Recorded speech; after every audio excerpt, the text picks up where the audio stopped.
Hai semua, siapa dekat sini yang masih struggle nak keringkan bulu kucing pakai hair dryer? Yalah, sebab kita selalu kena cakar, lepas tu kucing selalu menggelupung. Tapi sekarang dah mudah sebab Smart Pad dah ada 4 jenis saiz pad dryer. Setiap pad dryer adalah berbeza saiz dan juga fungsi. So, jom kita tengok mana satu yang paling sesuai untuk kucing ataupun anjing anda. Kita ada Igloo 55 liter, Hoya 65 liter, Tango 70 liter, Aino 72 liter.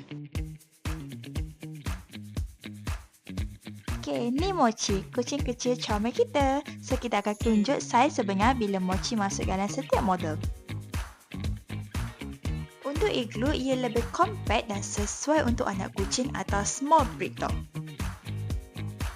Hoya pula mempunyai ruang yang lebih besar dan lebih ideal untuk seekor kucing dewasa. So, nampak tak perbezaan ruang dia? Mochi masih boleh pusing-pusing dengan selesa dalam kedua-dua model. Sekarang, kita nak cuba pula dengan Oreo, kucing yang lebih besar. So, jom tengok mana satu yang sesuai untuk saiz Oreo. Untuk Tango ni, ia memang sesuai untuk kucing besar macam Oreo dan ia juga boleh muat untuk 2 ekor kucing kecil. Aina ni pula model yang paling besar.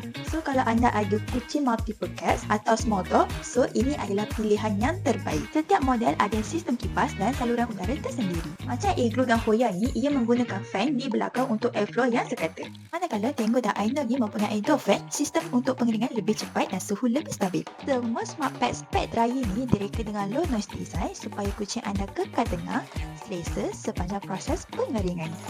Smart Pets Malaysia. Choose smart. Dry safe. Love more.